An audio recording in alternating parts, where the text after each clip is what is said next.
Tous les jours, des enfants iraniens sont retrouvés morts ou à peine vivants sous les décombres de leur maison. Tous les jours, des enfants libanais ou palestiniens partagent le même sort. Pourtant, leur vie, leur mort, ne méritent pas ici une condamnation claire. Et pourquoi?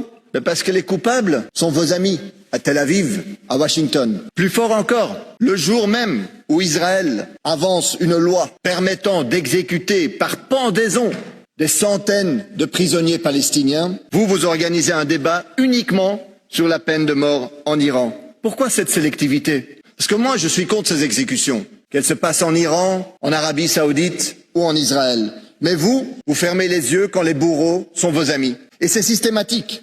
Vous sanctionnez la Russie qui attaque l'Ukraine, mais vous soutenez les États-Unis qui bombardent l'Iran. Vous condamnez la Russie qui occupe l'Ukraine, mais vous soutenez Israël qui occupe la Palestine et le Liban. Vous condamnez l'Iran, système religieux, sort des femmes, manque de démocratie, mais vous vous alliez à l'Arabie Saoudite, monarchie religieuse, sans démocratie ni droit des femmes. Vous condamnez l'Iran et son soutien au Hezbollah libanais, mais faites du business avec les Émirats, qui, eux, arment des milices génocidaires au Soudan.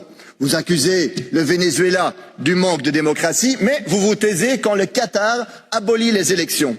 Quand nos alliés occupent, annexent, tuent, là ça va, pas grave, parce que c'est pour notre pétrole, nos intérêts, alors tranquille. Nous reprochons aux adversaires ce que nous permettons à nos alliés de faire allègrement, et nous allons serrer des pinces, tout sourire à Tel Aviv et à Washington.